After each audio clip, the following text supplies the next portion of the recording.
Welcome to Born on the Bayou Sports, a Houston sports show made for Houstonians by Houstonians. Join Tim Costello and Scott Barzilla every week as they break down the latest in Houston Astros, Rockets, and Texans news. Tim's a former minor league broadcaster, and Scott has written 2 books on the Baseball Hall of Fame. Yeah, if Javier could get it figured out, it would make things a lot easier because he was that guy everybody was counting on this year to be a Cy Young candidate, take that big step forward and help anchor this rotation with Fromber. Since he's come to Houston, you can look at the development of guys like Carlos Correa defensively, Jeremy Pena defensively. I mean, you can Alex Bregman's, certainly I think a better than average third baseman. And now you're putting teams in 3rd and 8, 3rd and 7, 3rd and 9. Now here comes Will Anderson. Pin back your ears, let's go. So if you're Bayou born and bred, or just like spending time in the H, sit down, relax, and stay Houston strong.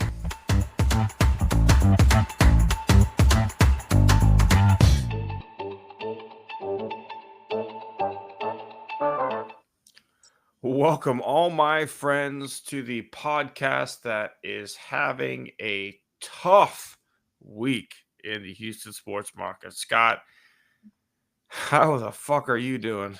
This is the end. My only friend, the end. Oh my God, this is a Sopranos episode right now. Yeah, didn't that show open up with a car wreck? Open with a car? Yeah. That's why he ends up in therapy. Yeah. All right, Tim. So I'm gonna go a little happier question. So on my work computer, I've basically downloaded a series of old ballparks as background, the screensaver. Okay. So if you could enter the DeLorean and go back and visit any old ballpark, which one do you think you'd be visiting? Ooh, that's pretty tough, man. Okay, let's go through it. I think Ebbets Field would have been really cool. Yeah. Polo Grounds would have been really cool. Yeah. I'd like to go back to like a 1929 Yankee Stadium when it like not the corporate version of it. Oh, sure. Death Valley. I think being there on opening day of the Astrodome, first time ever like indoor stadium, like seeing people's minds be blown, would have been pretty cool. Yeah, so that's one of my screensavers is a jigsaw puzzle of the Astrodome circa when it opened. So you still got grass. That died pretty quickly afterwards because they had to tint the roof because players couldn't see the ball with the sunlight. They tried like different color balls. There's some, the invention of AstroTurf, which is why it's called AstroTurf, by the way. Everybody, I'm sure you know that. Came because of the need. Just imagine how fucking privileged we are as a city that we're like, we really have to find a way to get air conditioning in here, guys. Like this whole baseball thing is fantastic. We get it. We love it. Got to be able to do what they see. Like, do whatever you got to do. Invent whatever you got to invent. Change the fucking ball if you got to. We need air conditioning. Yeah, but if just talking to my dad who attended plenty of game in Colt Stadium, he said that was a mosquito factory. And so it was not just the heat that was getting people down. No, I don't disagree, but like I still remember because I've lived up here for 2018, so seven solid years now, and I was here when the new Ranger Stadium opened, and I worked at the Bean Factory. Yeah, and I worked at the Air Hogs when it was being built. And I still remember the conversations I had with people where they're like, I just can't believe it. Playing baseball indoors ain't the same, all other shit. But my response was always like, wait till you go to a game in July. Wait till you like actually want to attend games because there's fucking air conditioning. And you're like, this is much better. And I would bet every single one of them do not miss like baking in fucking right field in July at 7:00 when in Dallas, it's still 100 degrees. Like in Houston, the Gulf breeze comes through at night, and the temperature does drop at night. It does not do that up here. I was shocked my first summer when I'm like, it's hotter at 7:30 at night than it is at 10 o'clock in the morning. Yeah. It made no sense. I attended plenty of game at the ballpark in Arlington. Yeah, it was warm, and it was unfortunate because, in my opinion, that was a really good ballpark. I think it had character more Yeah. so than the new one. Yeah. So yeah. All right. Have you been to the new stadium? I have not. It's a giant billboard. It's a wonderful, like, a fan experience is fine, right? Like, the seats are comfortable. There's plenty of good food options. Nice stadium, nice facilities. Like, everything is nice.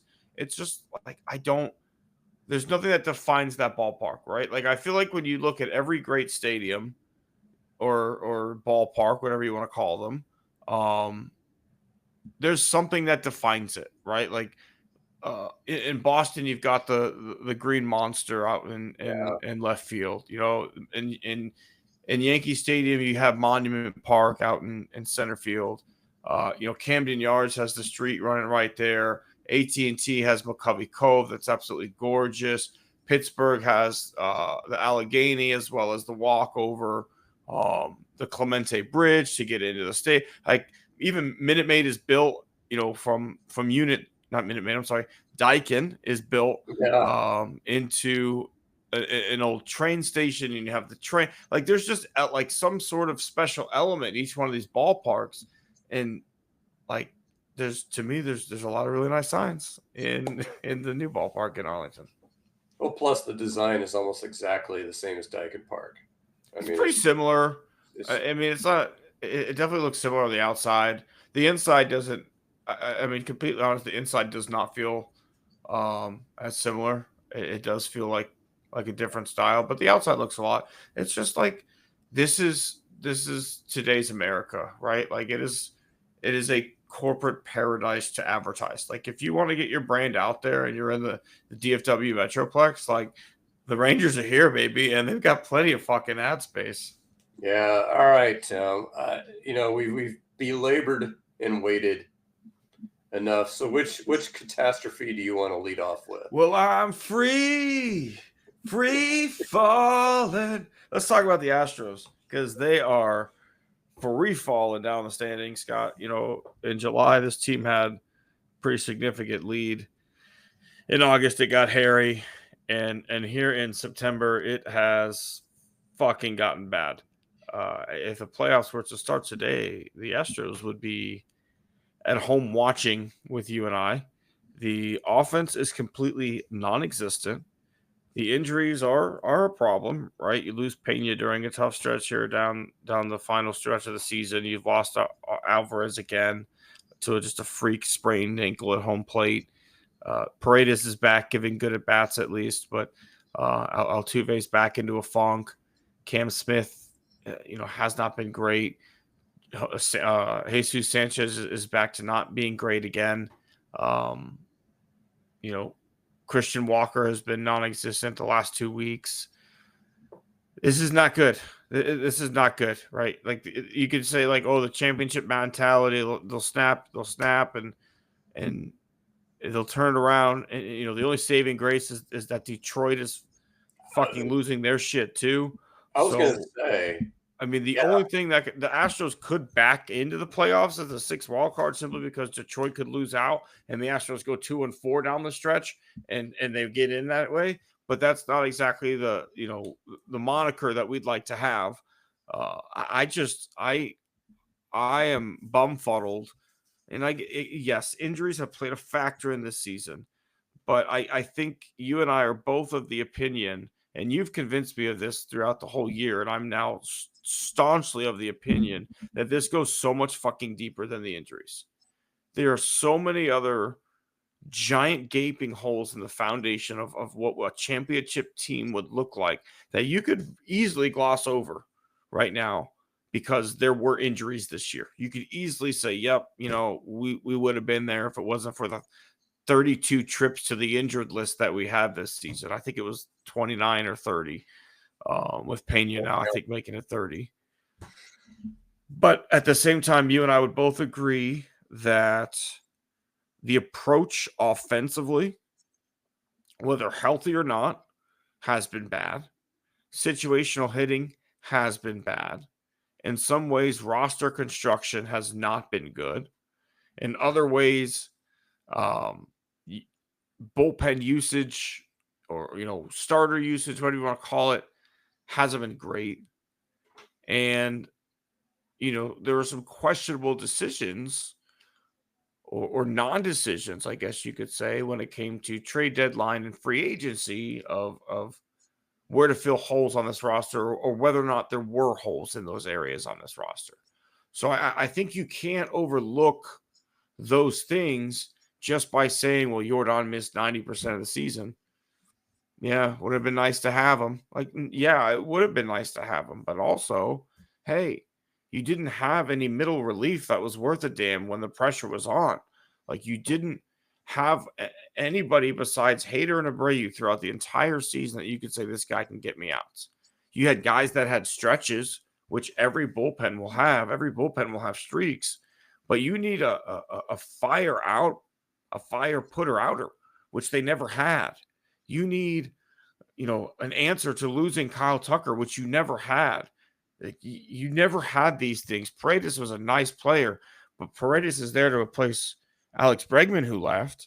And then we never replaced Kyle Tucker's big bat in the lineup. That's just gone. And then you lose Alvarez. That's just gone. You made decisions this year that, again, we can gloss over with injuries. Yes, you made some ballsy trades at the deadline that, again, now we have some roster construction issues that we have to talk about. Well, number one, I was going to say, you mentioned it. Thank God for the Detroit Tigers, because when the story of this season comes around, baseball wide, who's going to be known for the collapse? Tigers. We're gonna get the fucking pass on this if the Tigers miss the playoffs because we have the injuries.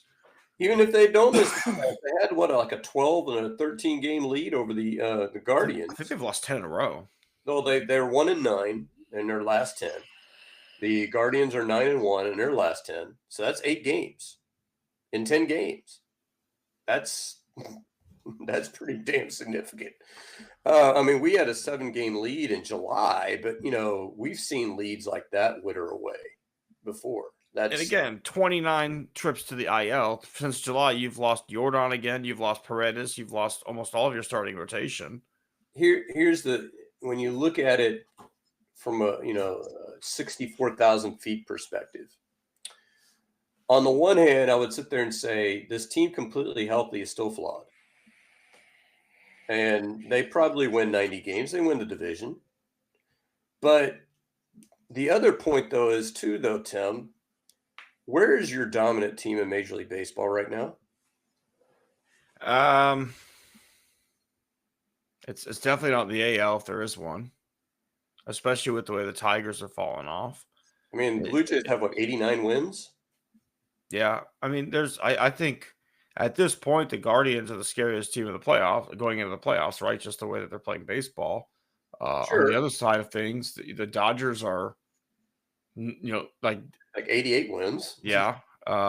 Padres look great.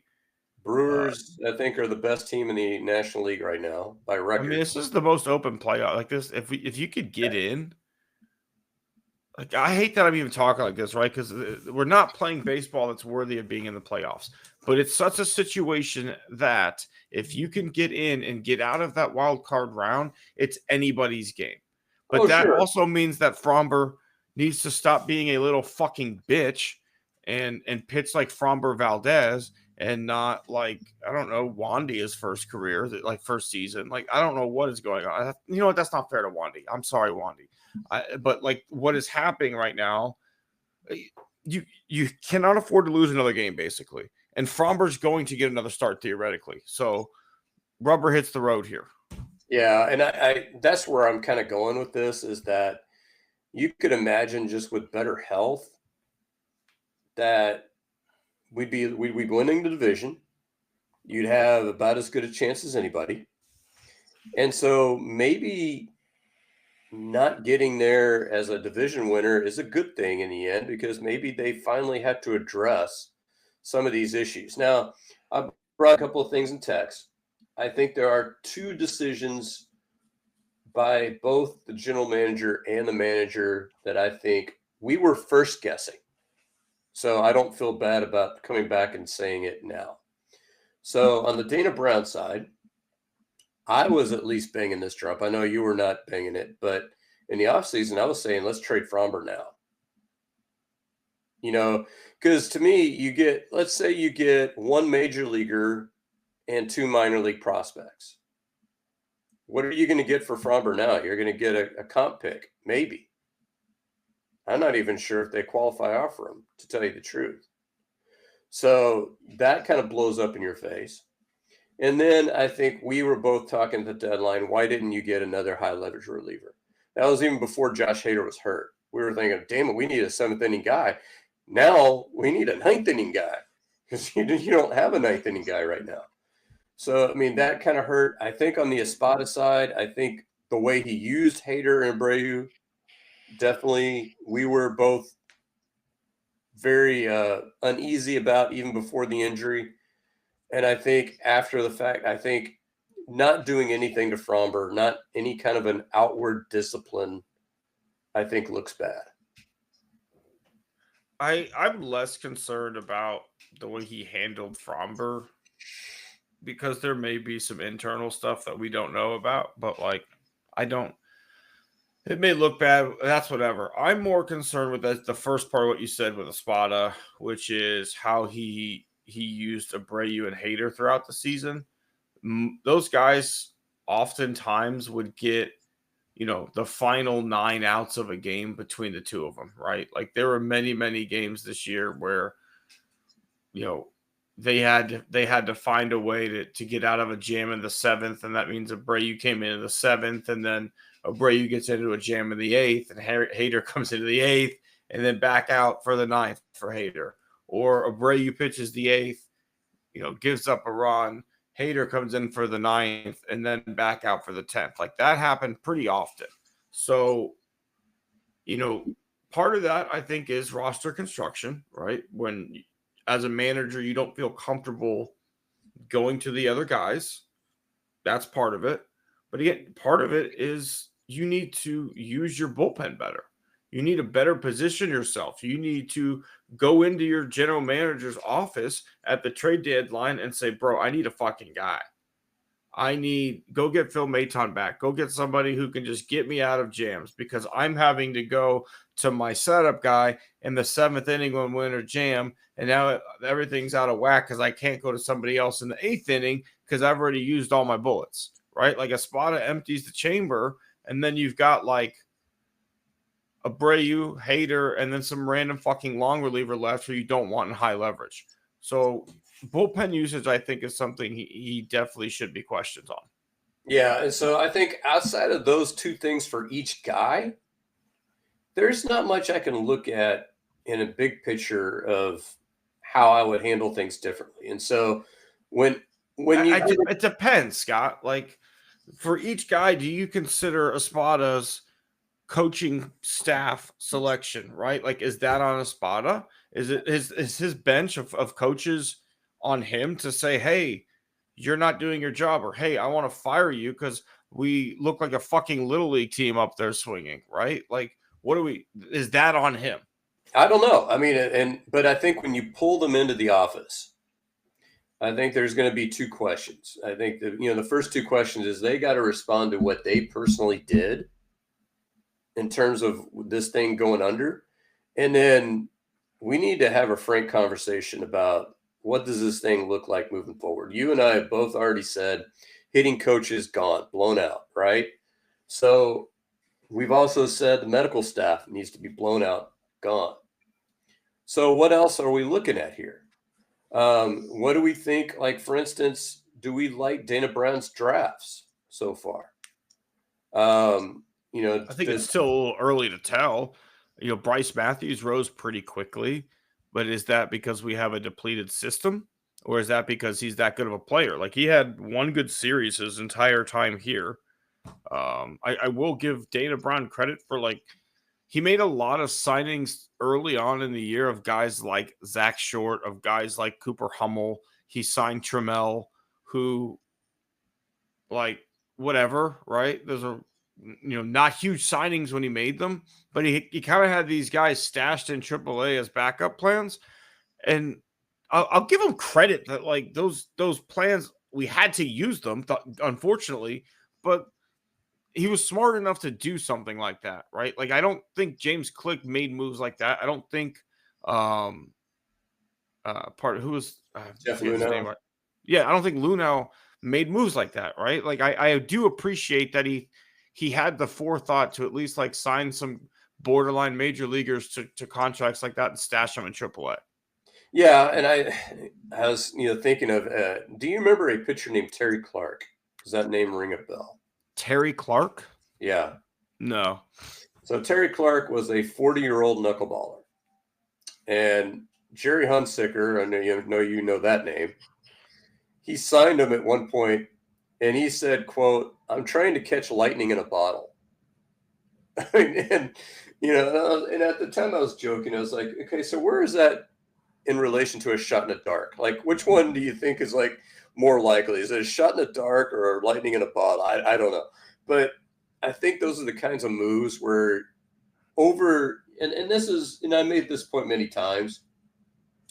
If you look at, say, Trammell's numbers over the course of the full season, they suck. They suck. They're bad numbers. But if you look over like a week or a 2-week span at one point in the season, he was playing meaningful games and playing well. You can look at the same thing with Zach Short. You can look at the same thing. I don't know if Cooper Hummel ever had a week of maybe, like, he may have had 2 or 3 at bats. Yeah, he had moments. He had moments. But, those moments were big when they happened, obviously. I mean, Zach Short had a game-winning hit. No, we remember that one. So those things get you by. And this is why I think in the future we're gonna see more of these non-roster invitee type moves.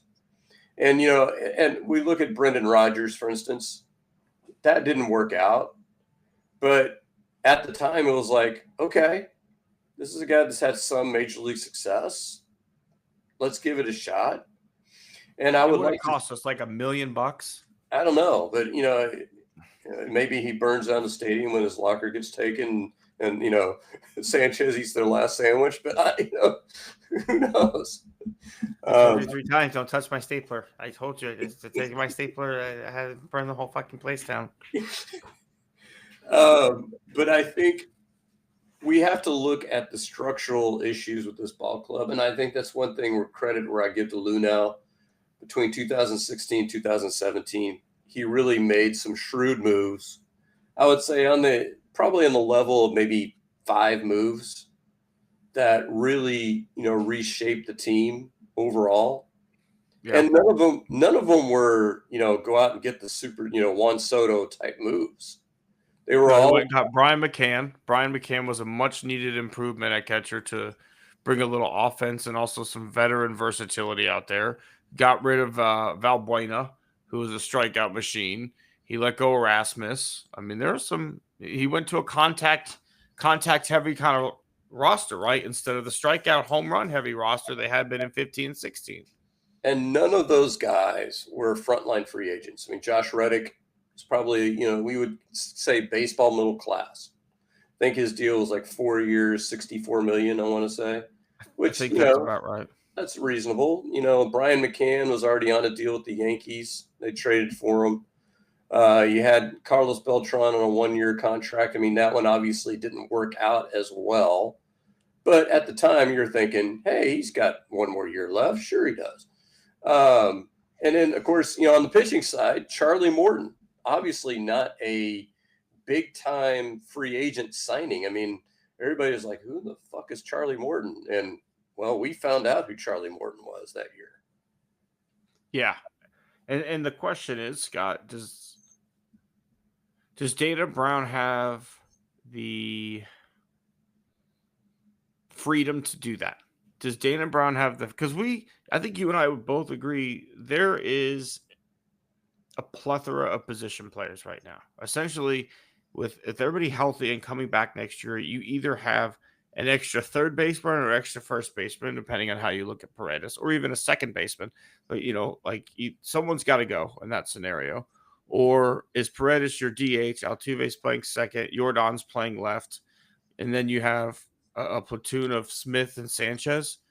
Okay, but now we're kind of wasting a pretty top prospect in Cam Smith, who probably should play every day, whether it's in AAA or in the majors. But to have him simply platooning is kind of a waste of that talent. Now the question is, can Cam Smith maybe work on playing center field over the summer and as a backup plan for Jake Myers? Hey, maybe that's an option. But either way, I see you have two really good utility players in Dubon and Urias. You have probably an extra starting outfielder, depending on how you view Cam Smith. Essentially, you have an extra infielder right now, and you have decisions to make behind the plate with Yiner, as I believe Caratini is a free agent. You have Bryce Matthews, who I think you aptly compared to, at least prospect-wise, Chris Burke. He just blocked. Burke was a middle infielder with Adam Everett and Craig Biggio ahead of him. There's nowhere to go. Right now, you've got Pena and you've got Altuve and plenty of other options at second base. What do you do with Bryce Matthews? Right? These are all roster construction issues. Does he have the freedom from Jim Crane to go out and say, I'm trading Matthews for a starting catcher? I'm trading Yiner for whatever. I'm bringing back Victor Caratini as a backup. Like, does he have the ability to do that? Could he move Yiner this offseason and make some of those moves, or is Jim Crane going to step in and say no? Well, there's that, Tim. Obviously, there's those questions, but I was thinking more, and this was a point that was made behind the scenes at Crawfish Boxes. Look at some of the baseball middle class that signed this offseason. So would you consider Christian Walker basically free agent middle class? Yeah. So before the season, not knowing what you know now, if the Astros had signed Jock Peterson, what would your thought have been? I think if you could go back and listen to the off-season talk, I was interested in getting a Jock Peterson to play left. I was asking anybody who was out there to play left field. What about Anthony Santander? He has not worked out. I know that, but no, he hasn't. But my point is that did he get sent down to AAA?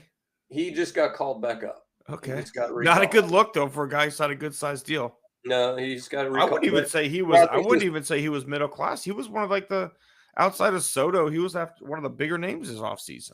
So he was injured. I don't think he was sent down, but I think so. Here's the thing, Tim. For those of you who want to dox Dana Brown for signing Christian Walker and going like, "Oh gosh, he sucks," look around baseball and look at what happens when you sign middle-class free agents. They're a crapshoot, and sometimes they work out really well, sometimes they don't. And so the problem is, I think the bigger question with Dana Brown is, what budget does he have to work with? Are we still sticking with that or 230, 240 million-ish budget where they're living right now? Or the fact that you reset that clock can, would Jim Crane say, okay, you can go up to 270 or 280? And if you're able to do that, then you're not signing the free agent middle class anymore. You're going to the top of the free agent class. You're going, okay, can bring you a stud. But does he have that? Does he have that power? Well, you've got Abreu money coming off, Montero money coming off. Part of that's going to go to Correa, but again, that's pretty heavily structured. You got Presley money coming off. So we should be at the top tier free agent market, and it probably should go towards a starter based on what we've seen this season. Plus Fromber money going off. For money going on. He ain't fucking coming back. Yeah, I think they're aptly positioned in free. This is a team that has some tough decisions to make, right? Like you signed Altuve to a pretty long-term deal. Um, it's pretty clear he needs to be the designated hitter. Like he's number one, the only player on the team who has a better average at DH than any other position. Every other player hits better as a position player than Altuve, but that means you need to play Jordan in left field. Are you comfortable with that based on the injuries that he's had? Most been, nagging leg injuries besides the hand this year. Now, again, then if you do that, then you're again overrun with outfielders. There's just decisions to be made, Scott. And yeah, now we talked about this earlier, but there's a lot of what ifs. And I think, one of the what ifs is that, I think I mentioned this in text and not on the air. Do you consider moving Jordan? And that's like if the Brewers were to say, hey, would you like Christian Yelich for Jordan and maybe a sweetener? Not for that, right? Like the package for Jordan should be like one of the packages that either the Nationals or Yeah, the Padres got for like Soto. yeah. Because number one, he's young. Number two, he's just potential is huge. But I think you're going to regret trading a guy like Jordan down the line.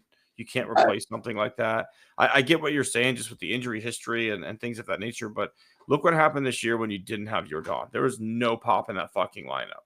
Like, Yeah, you would have to replace him with somebody. But I think one of the things is, and this is where and here's another part financially. LMJ has 1 year left on his contract. To me, that's sunk cost. I would treat that 17 million like it wasn't even there. I would sit there and say, okay, there's 17 more million, because if you sign somebody to a long-term deal, after that 1 year, that 17 million goes off the books. So if you're going to sit there and say, I'm going to bite the tax bullet for 1 year, I think you can afford to do that. And if you start adding Fromber's money, LMJ money, Presley money, Abreu money, and Montero money, it's quite a bit of money. I don't disagree. This is the Astros financially are in a much better state. They're in a place where they can pay some tax without that double threshold. And you're in a position long term where you can extend some guys because money's come off the books. You got to think Brown and Pena at least get approached for those deals this offseason again. Pena's going to be a tough one with Boris now on the fucking books, but we'll see. I don't know, Scott. It's an interesting position, but I'm with you that I do agree that hopefully the way this season has gone, regardless of how it finishes, right? Because I still think this season was below the standard, at least during Jim Crane's ownership, of what he expects. Like, I don't think he at least would look at this and say, injuries got us this year, guys, go get them again next year. I think he specifically can look at this and say, this is not the type of baseball we played when we won the World Series. We were a contact first team. We strike out way too much, right? This is back to like the 2015 Astros, where we were like a 3 true outcome team, either walk, hit, strike out. That's what we've got. Like, we don't have guys that hit doubles and drive guys in or do the right things in right situations. We strike out on 3 pitches with the bases loaded, nobody out. We've got a bunch of free swingers. And some of those guys will be valuable to other teams. Like, I guarantee you there are teams out there who would want a Yainer Diaz. And I bet you could get a nice little package for Yainer. Probably get a middle reliever, maybe a back end starter or something, that combination, which is needed. Salazar is a fine catcher. Like, he is fine. You can re-sign Victor Caratini to be, more of an everyday guy if you want to do that. Or you can go Salazar and a free agent for a year, because you've got a catcher that's going to be ready in like maybe 2 years max. Maybe. Yeah. And then I also look, you mentioned some guys in text. Obviously, you could look at dealing a Sanchez. You could look at dealing a Urias. I like having both Dubon and Urias, but right now that's probably a luxury. It is. And if you could spin one of them, probably Urias, for a middle reliever or a back of the rotation starter, that's probably a good deal for you down the road. This team needs is a stable of arms. I mean, we've proven throughout this run that, and I think this is true around baseball. The days of you getting through a season with 5 or 6 starters, if they ever existed, they don't exist now. You need at least probably 8 or 9 guys that, can go out there and make starts. Would you bring Verlander back? Absolutely. Yep. In a minute. Same. In a minute. And you could probably get in. But the problem, Scott, is I'm afraid Jim Crane's going to personally call Justin Verlander and be like, Justin, I got $25 million for you to come back and pitch one more season with me, instead of letting like the baseball people negotiate it, because he got him back last time with a huge fucking deal for like 30-something million each year. He personally negotiated it. Like, well, let's let the GM do it this time. Unless it's like a McLean deal with Clemens, where it's like, I'm not even considering that on books. I'm just gonna, that's just gonna be separate, part and parcel. But I mean, I would say he's probably worth 15 to 20 million. I could see if he take the same year he got from the Giants, which was 1 for 15. I would maybe do like a 1 year or like a 2 year 25 with like the second years, vested in like starts or whatever, wins or whatever. Yeah, and so I mentioned Merrill Kelly as another guy, that might be a good 3-4 starter somewhere down the line. The problem that you have, and you mentioned this in text, who's your number 2 guy in this coming rotation? You have maybe Christian Javier, you could say. I think we're in a spot where Jason Alexander, you're invited to spring camp next year. Oh, sure. I definitely would. I don't know that I'd give him a job, but I could see a world next year where Jason Alexander is your 5th or 6th starter. Like, I'm fine with that guy being on the 40-man roster and chilling in AAA till you need him, right? Like, that's exactly the kind of, when you say you need a stable of arms, you need a Jason Alexander, right? You need a guy like that who guys are going to get hurt, guys are going to miss starts. You can call him up and he'll reliably give you 5 to 6 innings of 2 to 3 run baseball. And then when you don't need him anymore, hey, send him back down. Appreciate you, Jason. Go buy everybody dinner in Sugar Land. Here's a gift certificate to the Outback Steakhouse. Who was that? So Colton Gordon obviously would be a guy you'd keep around just to have a guy. That? Colton Gordon. Yeah, I mean, and then who was the other guy that Brendan? What was it? Brandon something. The other lefty. Who was actually pitching better before he got hurt. I know he had arm fatigue. And he got like his first career starts, he gets arm fatigue. And then, he hadn't pitched since. And then, of course, you got, your JP Francis of the world, who I don't mind keeping around, but you're not counting on a, rotation spot from him. If JP Francis is like the 6th or 7th guy, I'd have Alexander as my 6th, maybe Francis my 7th in AAA, who can come up and make a spot start. I'm okay. If we're breaking camp and JP Francis is pitching in the first series of the year, I'm not okay. Yeah, and then, of course, you have, guys like Ronel Blanco who are going to come back at presumably come back at some point in 2026. See you in 2029, Ronel. Wesniewski, maybe at some point. Do you think this is conspiracy time? Do you think the Astros medical staff works in cahoots with the front office to derail young players' careers, so that way when arbitration time comes around, they could be like, how do we know what you're worth? You've missed the last 2 seasons. That would be like cutting off your leg to spite your face. I feel like we'll find out depending on how many medical people stay. Like, will it be news if they fire the training staff? Like, will we find out? I'm sure somebody will report it. I don't know nationally, but I think locally at least. My guy Schaub will get on that. Yeah. All right, Scott, let's go from one dumpster fire to the next, because I think it's time to address the biggest elephant in the room, which is this Texas team is a fucking disaster. Disaster. We lost to the goddamn fucking Jags. I hate losing to the Jags. I hate the fucking Jags. If we lose to the Titans this week, I'm going to shit a literal chicken, Scott. A literal feathered bird is going to come out of me if we lose the fucking Tennessee Titans and their rookie quarterback. Well, all right, but we're close, Tim. No, we're not. We're not. We're not. No, fucking lie. Yeah, so I introduced a concept this week in Battle Red blog called the stages of suck. So you're familiar with the stages of grief, right, Tim? I am. So the stages of suck kind of similar, right? So you go out there and you lose the first two games. And this is what I call the side eye stage, Tim, because you're looking at it and you're like, well, the Rams are a pretty good team. Yeah, the Bucks are Could have gone either undefeated. way. The Bucks are undefeated. Well, he's a young offensive coordinator. He's just getting his feet wet. Then after week 3 and you see the same shit, even worse, Against the Jags. against the Jags, who tried to give you that game, Tim. They tried. And so now you get to the questioning stage. I'm just asking questions. Doing my best Glenn Beck impersonation. I'm just asking questions. So my first question is, and I think this is the easiest one to answer, did we hire the wrong guy as OC? Yes. So then the next question is, what do you do now? You start making fucking phone calls to available veteran offensive coordinators. Do you now? Because I'll give you 2 roads that I could see them going down.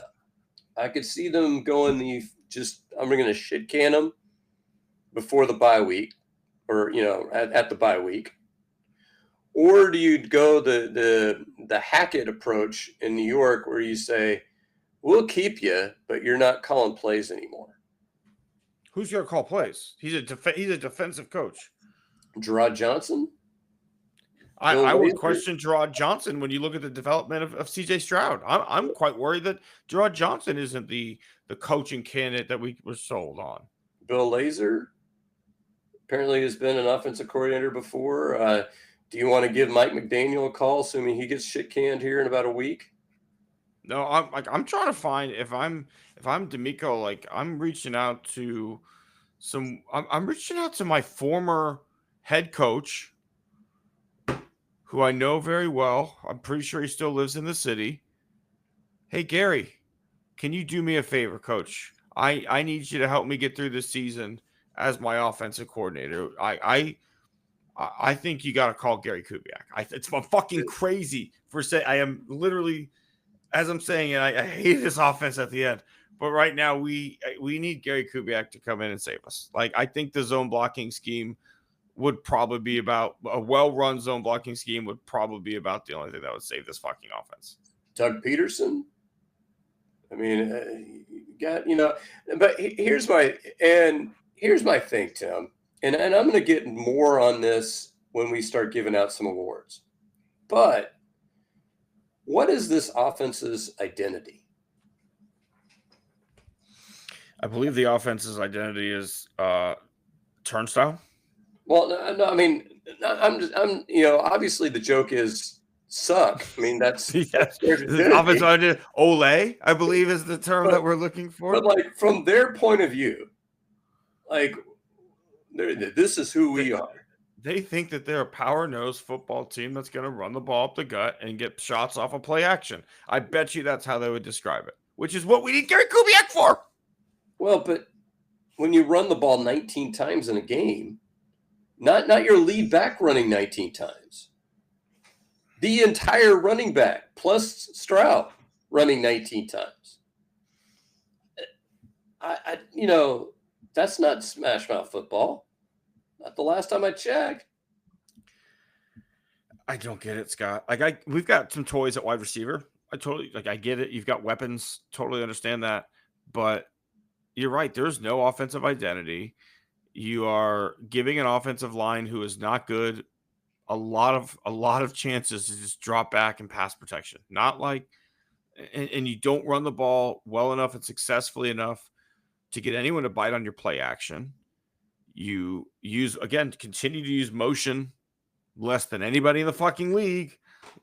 God forbid you maybe identify if it's man or zone by bringing a guy across the floor. I'm sorry. These are high school concepts. These are fucking high school concepts. I see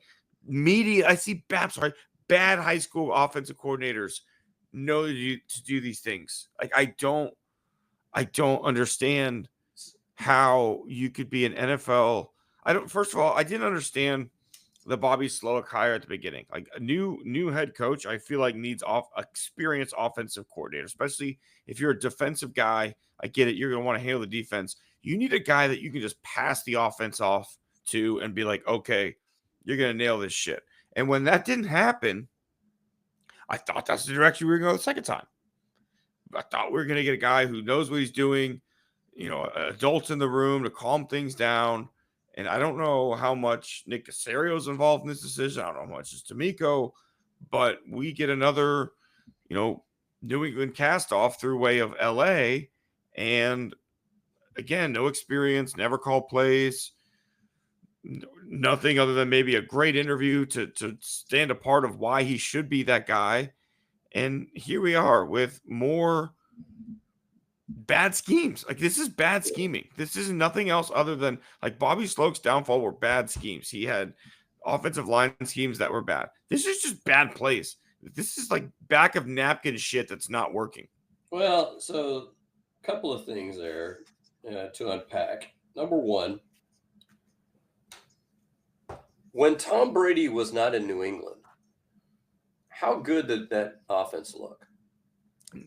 Not great, especially when you had two defensive coordinators sharing co-offensive. Well, but even when it was Josh McDaniels, how really great was that offense without Tom Brady? Not. It wasn't. And so this whole game plan offense, I'm sorry, does D'Amico Ryans on defense sit there and say, well, we're not going to do much on defense. We'll just wait around and see what the offense brings to us, and we'll kind of react to it. Is that the way he's coaching football, Tim? Fuck no. That's not it. He's like, I'm going to attack you. I'm going to attack you and hit the shit out of you. And then by the end of the game, you're not going to want to get hit anymore. That's what he's bringing. This offense is going like, well, we'd like to run the ball, but they're a good run defense, so we're not going to run the ball. Well, we'd like to pass it, but they're a good pass defense, so we're not going to. You know what? If you want to go greatest show on turf and you want to throw out 4 wide receivers and you want to go wide open, if that's your identity, go fuck at it. Do it. Then fucking do it. Go at it. We got enough wide receivers. We've got 2 rookies who, whenever they're in there, they seem to look pretty good. They're never in there, which is more of this New England, we don't trust rookie shit. Well, one of them was wide open on the final play of the game in the end zone all by himself, but TJ went to Kirk over the middle. That's fine. It wouldn't have got there anyway because he got hit. All right, so next question, you just brought his name up. Is C.J. Stroud the quarterback of the future? It's sad to say, but like now we're in a TBD moment, right? It's a TBD. If you look at, so I saw a stat today that really scared me. Richardson in Indianapolis had 15 career starts. I believe he was 7-8 in those 15 with like average numbers, whatever it was. CJ's 6-9 in his last 15 games. Okay. And then you want me more to go, interceptions. You want to go even scarier? So 33 quarterbacks over the last year plus have thrown 300 or more passes. So that doesn't even include Richardson because he hasn't thrown 300 or more in the last calendar year because he can't stay on the field. You know how many quarterbacks under the average, I guess output per drop back were worse than CJ Stroud out of 33? 33, you said? Yeah. How many are worse than Stroud? 4. You're really close. It was 5. Okay. So here's some of the luminaries, Tim. Gardner Minshew is one of those 5. Will Levis, one of those 5. Then you had, who was the backup? Cooper Rush. He had a good little run last year. So, 3 of the guys who are not starting quarterbacks right now. And then I can't remember who the other 2 were, but it's not a pretty list. And now, yeah, I get it. Bad offensive line play, about offensive play calling, but if you're an elite quarterback making 60 plus million a year, shouldn't you be good enough to overcome some of those things? That's kind of where I'm at right now, right? Like, if you're that good, like you're gonna have to deal with some stuff because your money's gonna take up some stuff. Like you can't fill all the holes if you're getting $60 million. So you need to be able to read, defenses and get the ball out quick enough that your bad offensive line doesn't affect you. Like you need to be able to check into the right things so that way your offensive line is in the best case scenario at all times. I just don't see that from CJ right now. Like I don't see him doing those things to counteract his offensive line. Like I get it. It's not great. I get it. But there are plenty of teams that have made the playoffs with not great offensive lines because their quarterbacks were that good, or their quarterbacks have made offensive lines look better than they actually were. And I don't think CJ helps his offensive line in any stretch of. There's no way he helps them at all. Like he makes it worse. Well, but before the season, they said, we're going to give you control at the line of scrimmage to change protections.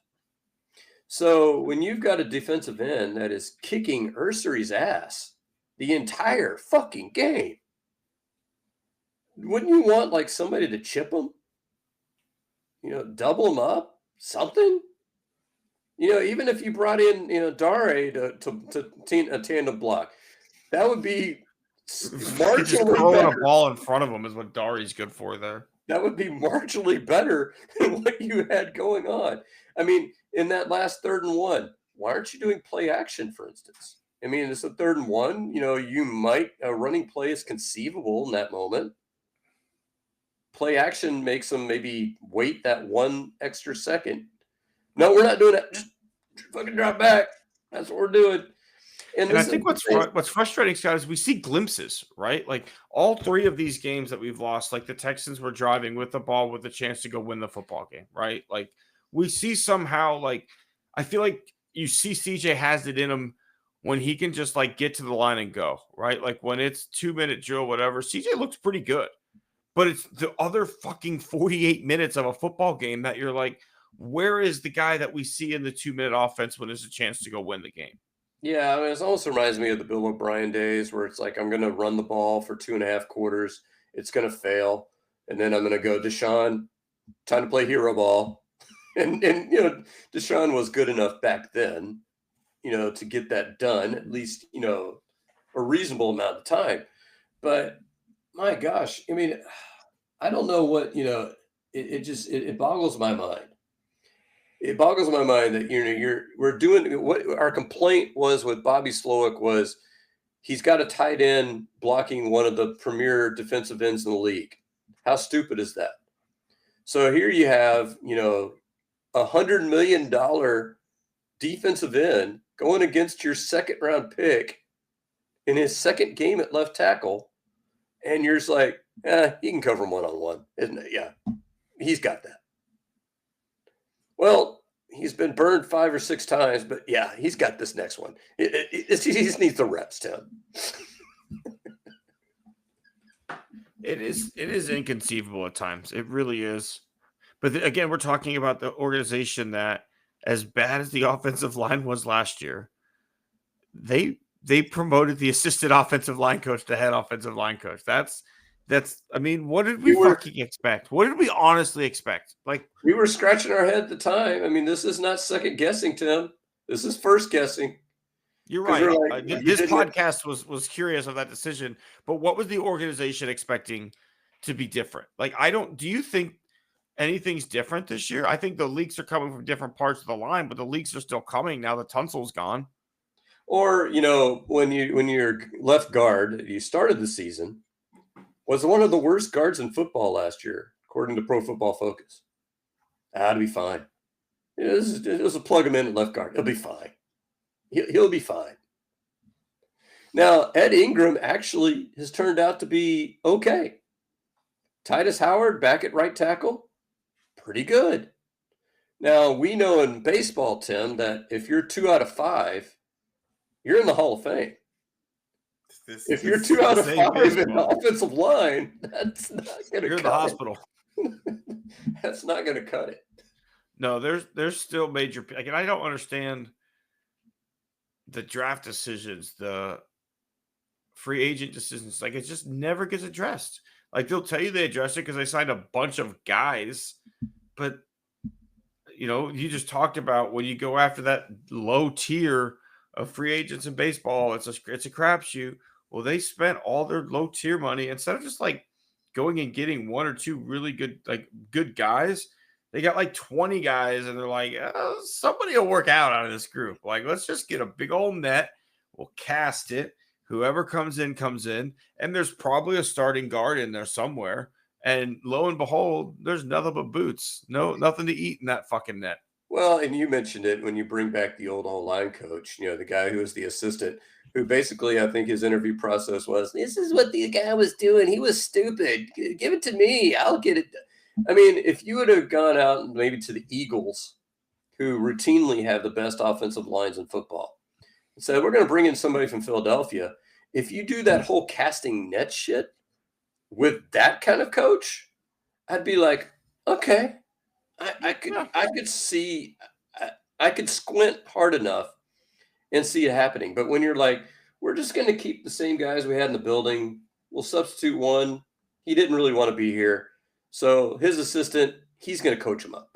He really wants to be here. I don't know if you guys knew this. He actually bought a house. He's not a renter. He bought. That just shows me he really, really likes it here. So we're going to give him one more year. He's also underwater right now in that house. So like he needs a little more time for it to even out. Market's not great. So we're going to give him one more year. All right. I guarantee. What if he went into that meeting? He's like, guys, I'm not in a great position on my house. Okay. I need one more year. My mortgage, it's a thing right now, I bought in the bubble. I need another year to get this thing to a place where I can sell. And Cal's like, man, I get that. You're the most honest son of a bitch I've ever met. Like, I get that. One more year it is. Oh, all right, Tim. Are we at awards time? I think while I still have the title up that says this is a disaster. Okay.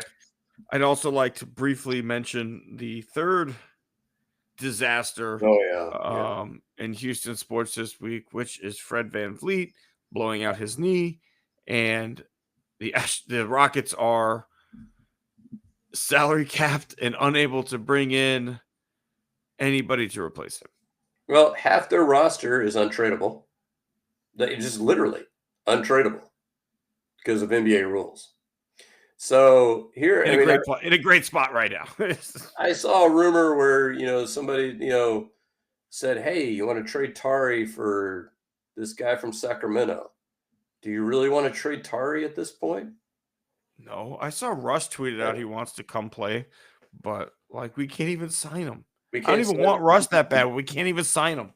Well, and so now comes the question of Reed Shepherd, Aaron Holiday. I mean, they're going to get major minutes. I think Reed Shepherd's about to be the starting point guard of the Houston fucking Rockets. I mean, coming in, if this had happened before last season, I probably would have had a little bit of optimism because, coming from the fact that this guy was like the second or third overall pick, you'd be like, okay, yeah, all right. But after the season he had last year, had some great minutes in the Rio Grande Valley, but not really at the NBA level. I'll be fair. I don't think there was room for him on that NBA team. No. And so I'll give him that. And I will say I've seen some footage of him, I guess, before the injury. Him and Fred VanVleet worked out pretty extensively. I could see a world where he could play the type of game Fred VanVleet plays, right? Like I could see him being okay as the third or fourth option on the court, right? Behind Durant, behind Amen, behind Sengun, right? Like if none of those options are open, I could be okay with Reed shooting a shot. But what I think we're ultimately missing is in the final 4 minutes of a game, when you need Amen to chill the fuck out, when you need a legitimate point guard on the floor to calm things down, to get you set, and to find a way to get Kevin Durant a good look because it's a tight game, that's when a guy like Fred VanVleet really sets himself apart. And, it might even be time like, can you trade for Chris Paul? Like an old fucking Chris Paul at this point might be an option, right? Like you need to make a move. Like I don't think you can go into this without making a move. I think you mentioned a guy that I very well am happy with trading is Jason Tate. Like, hey, I Or really Jeff appreciate you Green. keeping the fucking bench warm for the last 4 years. Thanks. See you later. Jeff Green, maybe, kind of packaged together.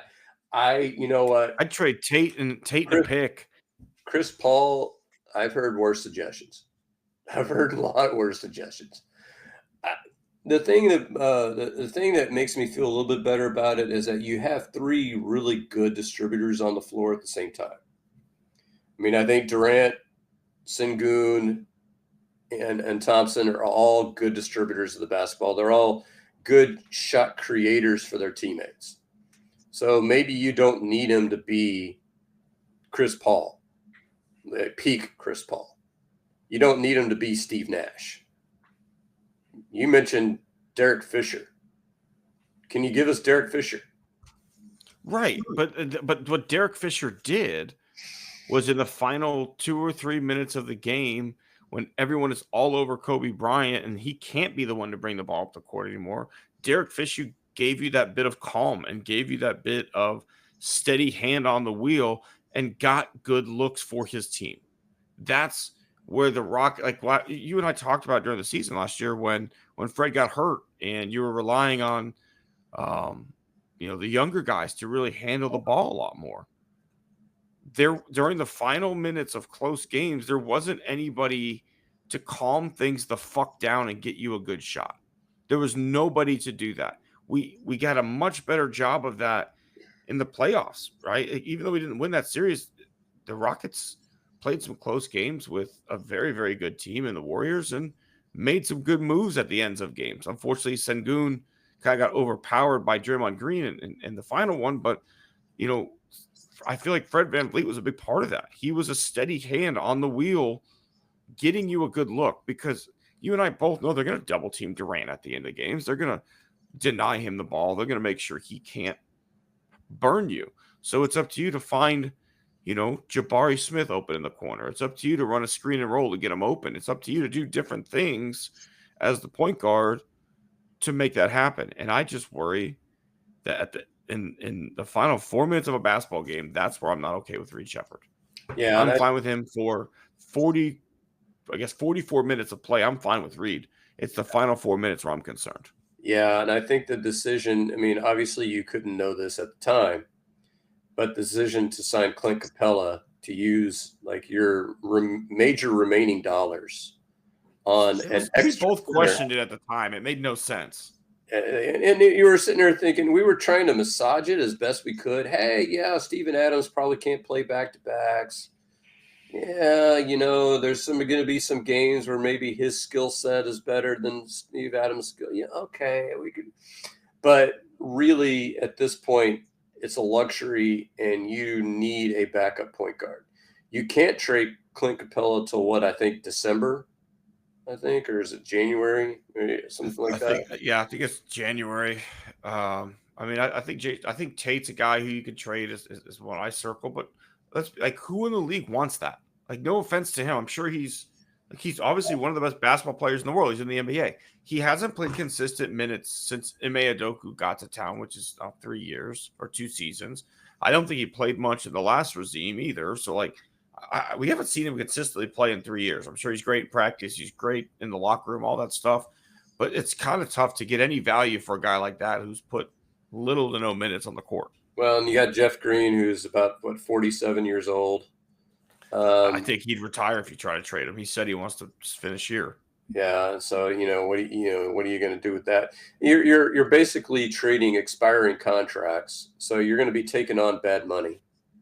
And I don't know if any bad. And who does that before the year, right? Like who goes into the year and admits they suck and trades away a good player for bad money before the season even starts, right? Like that's a move you make either in the off season after a team stunk and their plans are changing, or in the middle of the year when teams realize they suck and they're offloading. But this is optimism time. Like no one's out there thinking, Yeah, we're going to be terrible. Let's just go ahead and do it before the season even starts. I guess your best mode of mode of moving forward is to do nothing until about January or February, when some of those guys that you signed can become tradable. Like I think a Clint Capella could fetch something. I have to think they found something with that too big lineup that they used in the playoffs. And I think you're going to see, a lot more of Steven Adams starting next to Sengun, and maybe even some Capella as your true backup 5 and Jabari as the 4 next to him, things of that nature. That's the only thing to me that would make sense of why you made that move. Otherwise, it does not add up. Yeah, and so you wait till January, February trade deadline time. You have all of your chips, plus you've had half a season to see what Reed Shepherd has, and you see like, okay, this isn't working. Because to me, this is a team that I think with the NBA playoffs, I think is kind of similar to the baseball playoffs. It's how you're playing in April and May that really matters. And so to me, if your team is kind of through January, who gives a shit?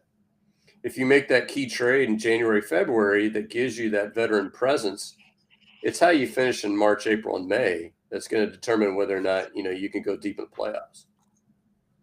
And I think talent-wise, Scott, this team has enough talent to be pretty good. A top half of the West talent-wise, even without a Fred VanVleet. I think where he makes the difference is April, May, and June, right? Having a veteran point guard like that to get you good looks in series where you're playing the same team over and over again, and it's tougher and tougher to get those good looks. That's where a guy like Fred VanVleet really makes the difference. I think you can get by with Reed Shepherd because I don't think he's going to be the primary ball handler very much for that time period.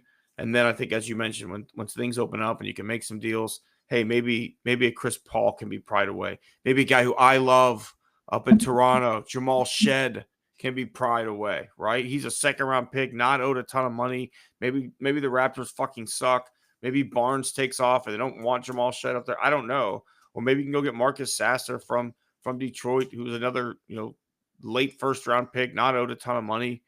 There are guys that'll be available later on in the season as time goes on. And I think you're right. I think at least Reed, I don't know if owed is the right word, but I think he's at least earned the opportunity to show us what he's made of. He's done nothing from a member of the organization side of things to say, I don't trust this guy. He's worked hard in the offseason. He's working with the starter, Fred. He's done those things to at least, I guess, make you want to give him that shot. Yeah. All right, Tim. Are we giving some awards out now, Scott? I think so. All right. Who are we getting right in the kisser this week, Scott? All right. So for me, I mentioned it briefly earlier.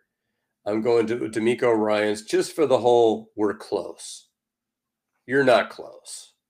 And I realize, you're trying to sell optimism. You're trying to do all those things. But, we want to look at two kinds of close here, Tim. Were we close to winning some of these 3 games? Would you agree with that?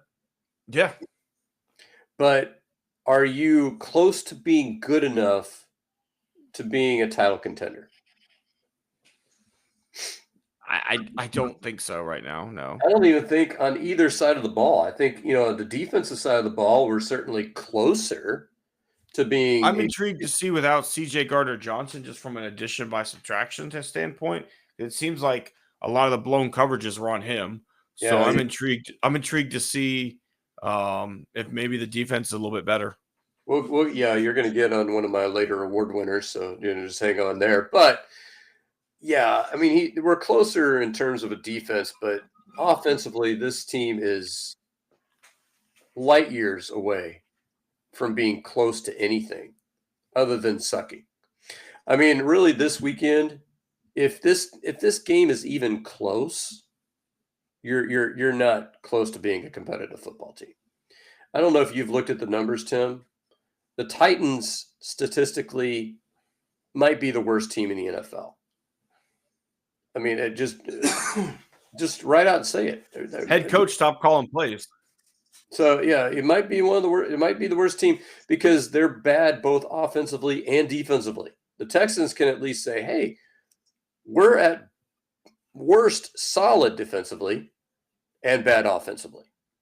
Titans are bad on both sides of the ball. Yeah, this game should be dominated, right? Like realistically, the Texans should come in and kick fucking ass. Like that's what should happen. But time will tell, if that's the case. And I think that's the true measure for Nick Caley's offense, right? Is like, can you at least dominate a bad defense? Yeah. Who do you got, Tim? I want to punch Fromber in the face. I really do. Like I have stuck my neck out there. You mentioned it. Like I didn't want to trade him this season. I wanted to extend him. I've fallen off the bandwagon, obviously, here in the last few starts, but like this one in Seattle really gets me. Or against Seattle. This was like the chance to turn it around. You just swept the Rangers. You're in great position. You're at home. You're in the driver's seat. And you and I were worried about the Fromber start. And it went just as bad as you would have hoped, right? Like Fromber never gave you a chance to win that baseball game. And it's mental at this point, right? Like you're in your own fucking head, and I want to punch you in the face for it. Just either snap you out of it, or because I just want to fucking punch you in the face. Like this is not the guy who I've continuously gone to bat for. To literally jokingly wanted to name my child Fromber after the playoffs in 2022. Like to do this in this moment, it's fucking awful. And I think what bugs me about that start in particular is that, well, it happened to be the start where we scored the most runs that we scored all series with 4.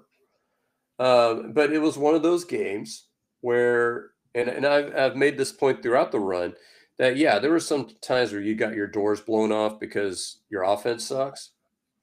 But when you limit runs, when you're as a pitcher, limit them to 1 or 2 runs in an inning instead of 4, 5, 6, 7, you give your team a chance to come back. And your team could have very well come back in that game. Now, there's things going on in the 9th inning as well that we probably, should complain about, but you had a chance. I mean, the Pena grand slam could have been a game-winning grand slam if Fromber had just pitched reasonably. Yeah. Like you had a chance to at least win that game if, as you said, if Fromber gives you a chance. Like they tried to fight back, but it's just unbelievably frustrating to watch him go out and pitch now because we know what good Fromber looks like. And the difference between good Fromber and bad Fromber is not a lot, right? Like, but all of a sudden, out of nowhere, that ball just starts moving too much. He gets all pissed off. He leaves one in the zone. Then he's more pissed off. And it's just a downhill roll from there. Yep. All right, Scott. All right. Horse's ass in honor of the original intent of the award. The original intent of the award was a guy that I want out of town. I want Nick Caley out of town.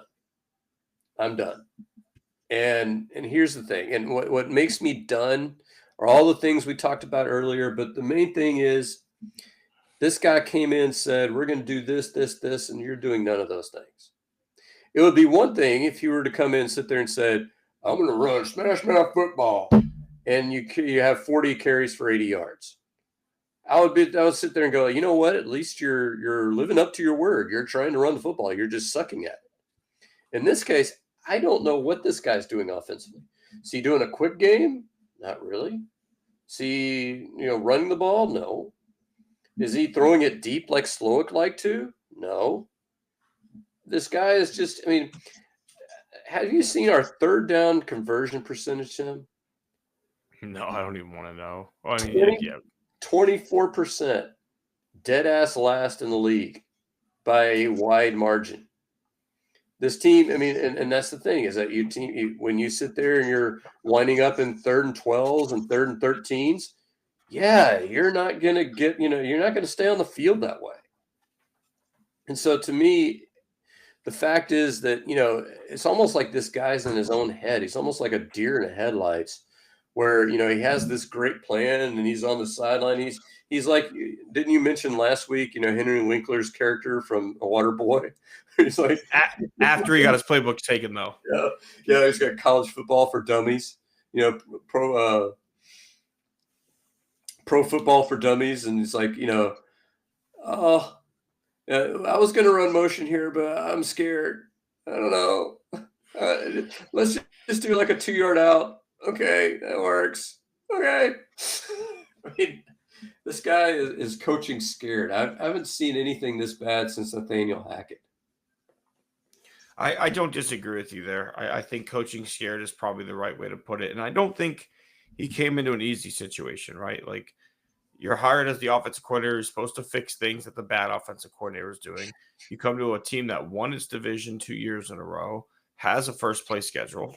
I'll give you all that. Like, the Texans have not necessarily played an easy game yet. But there's getting beat, doing what you want to do. And then there's, like you've talked about, not establishing your identity, talking about the things you want to do and not finding a way to do any of them, not giving your team really a chance to win, and just not being competitive on offense. Like, I don't think this Texans team has been, and you've got the weapons to be competitive. As you mentioned, if you want to air it out. Fucking split it out wide. Let CJ read things at the line of scrimmage and let's go. If you want to pound the rock as you signed Chubb, fucking pound it. Let's go. But they do neither. They run the ball up the gut 12 times, and then they're like, not there today.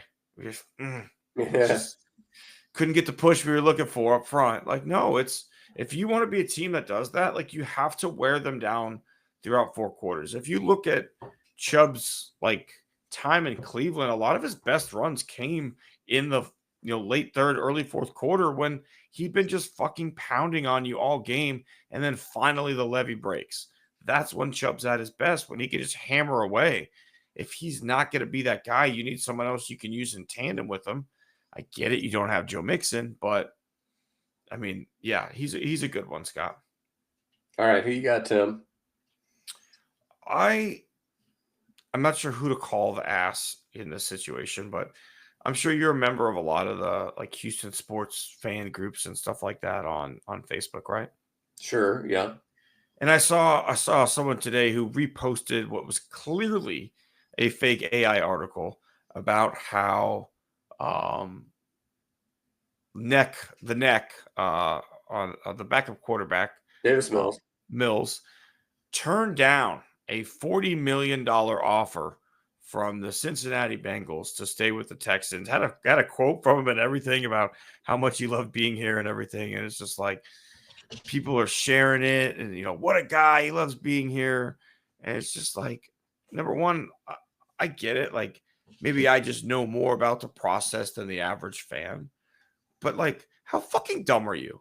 How fucking dumb are you to think that a guy who's under contract was approached by another team, which is tampering, by the way, and was offered $40 million when they already have the most expensive quarterback they can afford? Like, and you're like, this is why I love Davis Mills. Like, why? Because of a fake AI quote from him? Like, I am so over just the internet illiteracy, right? The inability to decipher a situation and go, this isn't real. This is fake. Like, obviously, whoever's out there posting that AI shit, you're a pretty big horse's ass too. But how fucking dumb are you that you share this and like, yeah, I love that we have Davis Mills. He'll get his shot soon once CJ fails. Like, you're a fucking moron. You're an absolute moron that you think Davis Mills turned down $40 million from the Cincinnati Bengals. Maybe that's why the Bengals can't field a defense, Tim. Because they're offering $40 million of backup quarterbacks. They're paying 2 wide receivers. They're paying a quarterback. And apparently they want to pay. The accountant gets there and he's like going through the numbers. He's like, Jake Browning, $37 million? What are you fucking talking? They're like, hey, you're lucky he settled for that. You should have seen what we got turned down for $40 million from Davis Mills. We're lucky to get Browning at that rate. Oh, Lord, Tim. All right. So go with some positives. I'm going to go with a tandem. Not related. So my first one, number one, we went and visited Ann at LSU, got to see an LSU game. That is a fun venue. If you know, I don't know if this is quite on the bucket list for you, Tim, but seeing a game in Death Valley, and the real Death Valley, not the Clemson one, is pretty damn cool. After every score, they turn out all the lights, so it's going pitch black. They're doing fireworks. Of course, they stopped the fireworks after they scored 40 points. I think they just we're going to save these suckers. Did they run out or did they stop? They're like, oh, we only They packed stopped 7 touchdowns worth. at the end of the game, they shot off some fireworks. So apparently they maybe went out and got an emergency load. I don't know, but it's pretty cool. I mean, it's a cool spectacle. I was telling you, I got some jambalaya, at the stadium. Pretty damn good stuff. Tony Sachery's brand jambalaya, which you're not going to get the truly great homemade stuff in, the stadium, but, good stuff, really, a really fun experience. So kudos to that. But I also went to the Sabre meeting. I'm going to show off the book here on camera. It is by Samuel Barrett, Orange Crush. And he is replaying the 1971 season if Spec Richardson had not done all of his stupid deals that we know about. And that doesn't even include the Joe Morgan trade because that happened after 71. But there was some methodology issues with the way he came up with the projected record. He projected them. In the book, he tells us if they win the playoffs, but he does have them winning the Western Division and going to the playoffs against the Pittsburgh Pirates. So, kind of leave you to wonder what that would have looked like. But really passionate guy, and he came all the way from Alabama on his own dime to make a presentation at Sabre. So I got to hand it to him, the determination, the pure fandom. And what I loved is, God, I can't remember his first name. Spinks was actually a pitcher with that club, came to the meeting. And, a big black, pitcher, friends with Don Wilson. And he said, when I talked to you on the phone, I thought you were a black guy, to this kid. And he's 30 and white. I mean, he's about as whiter shade of pale, Procol Harum. But I love that song. Yeah, it's great. It's a great tune. But he was really, he was on. I mean, he knew about the history behind everything, well researched. So kudos to him. Skip a line, Fandango, Scott. No, that's a great. I'm glad you got to enjoy that. I can't wait to hear you tell me about the book. Sounds very, very interesting. And I've been invited to that Sabre meeting a time or two, but it sounds like you had a good speaker there. I am going to tip my hat to Sawyer, my oldest daughter. I mentioned she's getting into softball. And she's in the local, I guess, rec league or whatever you call it. It's a county league here in the colony, as there's just not enough local rec interest to have a whole little league. So she plays and represents the colony, and they play against other cities in Denton County. So she didn't have a great first game, but definitely had some good moments. And then because of just the fact that there's not a lot of girls on this team, there's only 9 players for a doubleheader on Saturday this week. And I show up and I look out there and Sawyer's playing shortstop.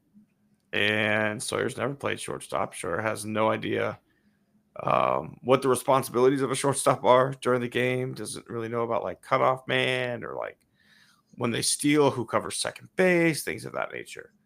So I was a little worried. Definitely a little worried. I was texting you. I don't know. Scott, I don't know what's going on here. But, they won both games, and she got a couple base hits, and she scored the winning run in one of the games and was in the box when a pass ball happened, and her friend scored the winning run, and I think she did a great job of fielding everything that came her way, and the decision-making was good. I popped over the dugout one time, just, hey, this is your responsibility when you're here. other than that, I could not have been more proud of watching her get her first base hits and just go out there and compete, play back-to-back games and really do a nice job of learning a new position. And it wasn't her favorite thing. She liked center field, but the team needed her to play shortstop that day, and it was really, really exciting to see her just grow as a ball player, right? Like doing what the team needs from you. And I just couldn't have been happier. Also could not have been more nervous, right? With your kid in the box, tie game, runner on third. Like I didn't know what those moments were like until like it was my kid up there, and I was just like, holy shit, I was fucking stressed. Well, and I got to tell you, and you probably would agree with this. When your kid succeeds, it's almost better than when you succeed. Absolutely. I mean, that's, and I can attest to that. Ann didn't play softball, but she played volleyball, and it was kind of the same thing, and I'd watch her. She became an excellent server, after, years of practice. And it's like, she was like the designated server on the team. Like they would bring her in just to serve and get those proud moments when she gets an ace. Yeah, those are the best moments. Yeah, it's a great feeling, and just couldn't have been prouder of her for getting better between her first and second game and getting that first hit out of the way, right? Because they come in bunches. Once you get that first one, they just don't stop. All right, Tim. Is it finally? I think it's time. All right, we touched on it earlier. You touched on it earlier. My scumbag is CJ Gardner Johnson.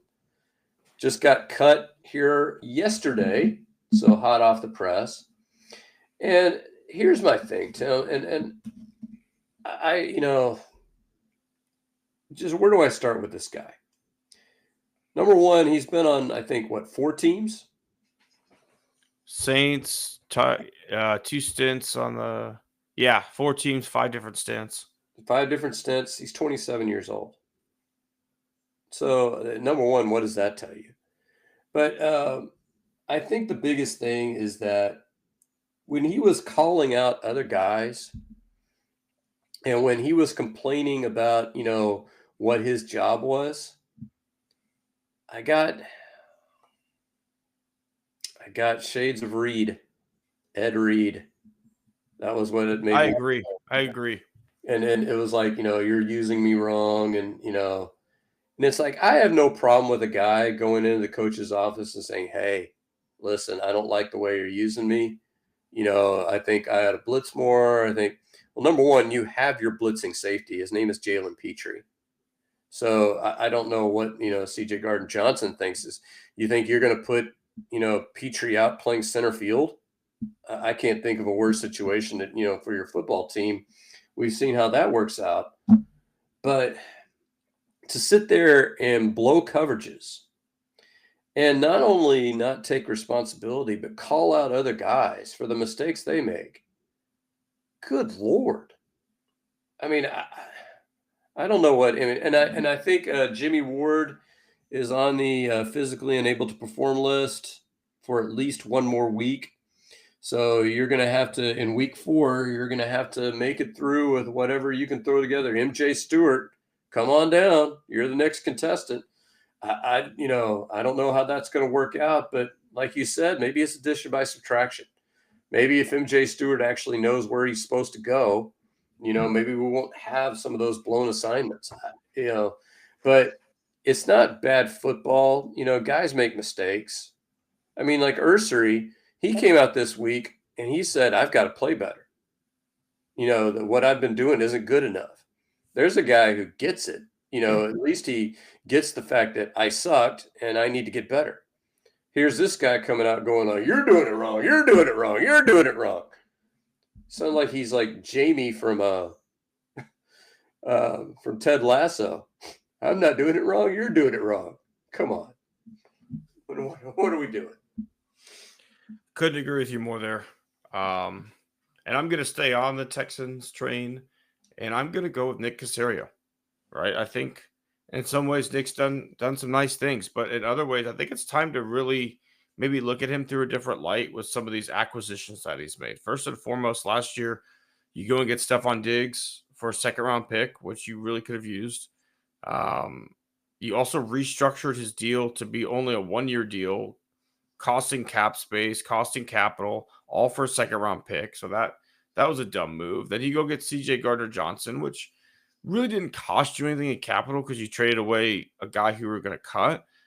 But, you and I were shocked at the move, right? Like, we were like, how the fuck did we get this guy for the worst left guard in the history of fucking professional football?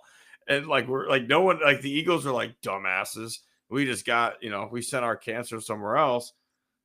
I'm curious of what the process is because he signs a lot of guys. He makes a lot of moves. But then, like, when you go back and look at it, like, most of the offensive line talent, quote unquote talent, he signed this offseason is not looking great. Either was already cut or, you sign cornerback like Ronald Darby. You're pretty sure you already cut that guy.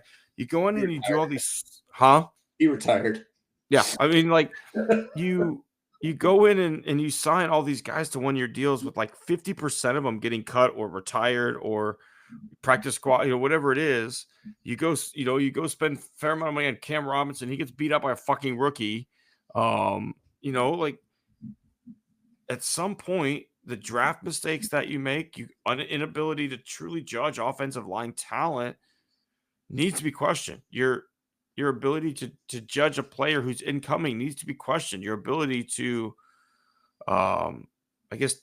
decide assets valuability needs to be questioned. Like Nick Caserio, I have to think was pretty heavily involved in the hiring of Kaylee.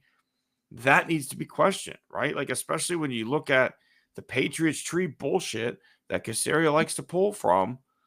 At some point, like, yes, you've done some nice things, right? But I think a guy like Jeff Fisher is a great analogy for someone like Caserio. Like, teams need a Jeff Fisher sometimes, right? Like, when you're 2-14, 1-15, whatever it is, you need a guy like Jeff Fisher to come and help your organization get to 8-8. 8-8 is a 9-7. That's Jeff Fisher territory, right? You need that next level coach then after Jeff Fisher to come in and take you to championship pedigree, the same way that the Rams did once they got the right guy in place, or they went to once McVay got there, a championship pedigree by doing things the right way after at least having good processes in place with Fisher. But before that, you were so bad that you had the number 1 overall pick. There's a process. And maybe Caserio is our Jeff Fisher, right? Helped us get enough talent to get to a 10-6, 10-7 win-year division range. But maybe he's not the GM that you need to truly put a championship contender on the field. Well, when I think about him, the stroke of genius that he had was the Deshaun Watson trade. That was a stroke of genius. That was nice. Getting 3 first-round picks for a guy that was, probably we knew was going to be suspended and who could sit there and have right of first refusal about where he could go. He handled that process about as well as humanly possible. I think the problem with guys like him is that he's looking for his Arian Foster. And, he's looking for that diamond in the rough where he can say, see, give me the executive of the year. I signed this guy who nobody wanted. Well, sometimes, like in baseball, Tim, you don't swing for the fences every time.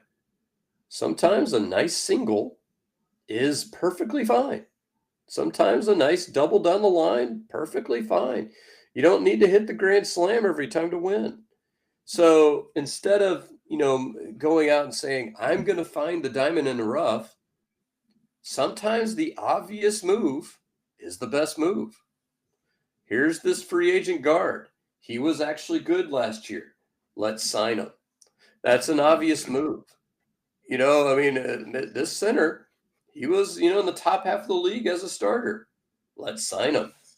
Those are obvious moves. Instead of going like, here's a guy that was on somebody's practice squad, and we think, maybe if we give him the right kind of coaching, and if he pans out, I'll be executive of the year. But what happens is there's a reason why those don't pan out usually. There's a reason why you don't find Arian Foster as an undrafted free agent, but maybe once in a decade. Those things don't happen very often. And so relying on saying, I'm just going to sign a bunch of shit and somebody's going to pan out. Yeah. By God, it'll work. Nope.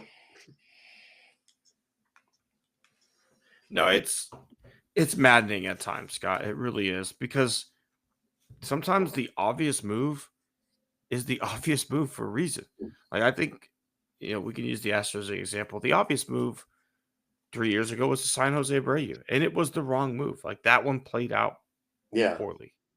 Hey, it happens. I don't think anybody out there could truly fault, like a true baseball person who followed baseball. No one could fault the Astros for signing Jose Abreu. Could they fault them for it being a 3-year deal? Maybe, but that's what you had to do to sign him. And every baseball expert, including you and I, if you want to include us as experts, said the Astros need to go sign Jose Abreu. That was the obvious move, and it didn't work out. But the ones that you just mentioned, you have a hole on the offensive line. There are good offensive linemen available. The obvious move is to sign some of those good offensive linemen. The dumb fucking move is to reach into a barrel of shit and expect anything to come out of it other than more shit. Like, you keep mentioning diamond in the rough. You and I are both golfers.